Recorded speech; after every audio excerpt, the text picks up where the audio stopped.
विकासशील इंसान party VIP के संस्थापक और पूर्व मंत्री मुकेश सहनी बुधवार से यूपी, बिहार और झारखंड का हेलीकॉप्टर से दौरा करेंगे और एक सप्ताह में 14 जनसभाओं को संबोधित करेंगे। पटना में आयोजित एक प्रेस कॉन्फ्रेंस में इसकी घोषणा करते हुए श्री सहनी ने कहा कि अगले 7 दिनों में 14 जनसभा होगी। हर जगह अपने हक और अधिकार की बात की जाएगी। उन्होंने बताया कि प्रत्येक दिन 2 रैली होगी। 29 नवंबर को मोतिहारी और शिवहर में रैली होगी। सहरसा और दरभंगा में 30 नवंबर को रैली का आयोजन होगा। 1 दिसंबर को पलामू और रोहतास में लोगों को संबोधित करूंगा, तो 2 दिसंबर को जौनपुर और कैमूर में तथा 3 दिसंबर को पीरपैंती और मुंगेर में रैली आयोजित की गई है। 5 दिसंबर को साहिबगंज और नवगछिया तथा 6 दिसंबर को बेगूसराय और मुजफ्फरपुर में रैली को संबोधित करूंगा। उन्होंने दावा किया कि इन सभी जगहों पर लाखों लोग पहुंचेंगे और वही संकल्प दोहराया जाएगा। उन्होंने कहा कि 25 जुलाई से आरक्षण संकल्प यात्रा को लेकर हम लोग निकले थे और यात्रा पूरी हो गई है। इस यात्रा के दौरान हम लोग हर घर संकल्प अभियान के तहत हजारों लाखों की संख्या में लोगों के बीच गए और लोगों के बीच जाकर हक और अधिकार का संकल्प करवाया। मुकेश सहनी ने बिहार में जाति आधारित गणना कराने और फिर उसी के मुताबिक आरक्षण की सीमा बढ़ाए जाने के लिए बिहार के सीएम नीतीश कुमार को धन्यवाद दिया। उन्होंने कहा कि बिहार में करीब 10% आबादी निषादों की है। अगर एक नंबर में यादव है तो दूसरे नंबर पर निषाद ही हैं। उन्होंने साफ लहजे में कहा कि अब राजा वही बनेगा जिसके पास वोट होगा और वोट हमारे पास है। उन्होंने जोर देकर कहा कि जो हमारा दोस्त होगा वह 60 लोकसभा सीट जीतेगा और जो हमारा दुश्मन होगा उसे 60 लोकसभा सीट का नुकसान होगा।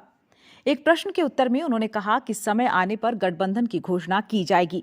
उन्होंने साफ लहजे में कहा कि जो आरक्षण की बात करेगा उसके साथ हम होंगे। तो 14 रैली है। आप सबसे आग्रह है कि देश में गरीब पिछड़ा का आप लोग हक अधिकार के लिए आवाज हमेशा बुलंद करते हैं। अभी जो 14 को रैली होगा उसको ईमानदारी से जनता के बीच में भेजिएगा, क्योंकि आप भी एक अपने आप को जज हैं और आप जज जब हैं अंदर आत्मा से तो उससे डिसाइड कीजिए कि गरीब पिछड़ा का बेटा संघर्ष कर रहा तो आप लोग भी मदद कीजिएगा। क्योंकि बड़े बड़े लोग तो आपने देखा कि आज़ादी के 75 साल बाद पहली बार बिहार में एक मल्ला का बेटा अपना हैसियत बनाया तो आपने देखा कि दुश्मन क्या किया, हमारे विधायक को खरीद लिया, हमको सरकार से बाहर कर दिया जो सरकार हमने बनाया था। तो दुश्मन भी बहुत है। खैर वो अपना काम करे, हम अपना काम करेंगे। रैली के बाद महारैली भी होगी क्या वीआईपी की? नहीं, इसकी आवश्यकता नहीं। गांव-गांव में एक निषाद का बेटा जागरूक हो चुका है, हाथ में गंगा जल लेके अपने बच्चे का भविष्य के लिए संकल्प ले रहा है कि जो हमारा दोस्त होगा उन्हीं के साथ जाएंगे, जो दुश्मन होगा उसको हराने का काम करेंगे। मुकेश सहनी जी, नीतीश कैबिनेट में ऑफर है, आपका हिस्सा हो सकते हैं? देखिए, अभी हमारी पॉलिटिकल पार्टी है, 2024 में निर्णय हम बहुत जल्द ही लेने वाले हैं रैली के बाद। अभी कुछ भी बोलना सही नहीं होगा। अभी हम अपने रैली में लगे हुए हैं।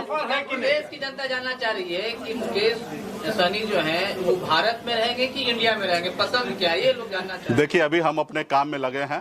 इसका भी जवाब बहुत जल्दी हम आप लोगों को रैली समाप्त होने के बाद हम आप लोगों को दे देंगे। अभी रैली में हम लोग बिजी हैं। हम अपने पार्टी के सभी लोगों से मिलेंगे, देश का सिचुएशन समझेंगे, देश में गरीब युवा सबके बारे में सोचकर निर्णय लेंगे। जो भी निर्णय लेंगे उसमें बिहार का भी हित होगा, हमारा देश का हित होगा, निषाद समाज का हित होगा। ये सब सोच समझ के लेंगे। अभी तो हम दूसरे काम में लगे हैं और वो काम पूरा हो जाएगा तो निश्चित तौर पे आपने राम का यहाँ पे राम की तस्वीर लगी हुई है, लेकिन जो बिहार सरकार है वो छुट्टियों में कटौती कर दी है हिंदुओं की छुट्टी में, लेकिन जो अदर संप्रदाय के पर्व है उनमें बढ़ोतरी की गई है। खास करके रामनवमी का भी छुट्टी कैंसिल। देखिए, सरकार मौका मिला माननीय मुख्यमंत्री नीतीश जी को, सरकार चला रहे हैं और बिहार के बेहतर के लिए उनको जो उचित लग रहा है वो कर रहे हैं। और रहा कि अगर वो गलत करेंगे तो जनता आने वाले समय में परिणाम देंगे। और लगता है कि हमें लगता है कि कुछ छुट्टी को एडजस्ट करके अपने अगर हमारे बच्चे स्कूल अगर पढ़ने के लिए जाएं तो मेरे लिए ज़्यादा अच्छा होगा। लेकिन हाँ, किसी के भावना के साथ हमें नहीं खेलना है। अगर कुछ छुट्टी अगर एडजस्ट होकर अगर हमारे बच्चे स्कूल जाएं तो मेरे लिए ज़्यादा अच्छा है।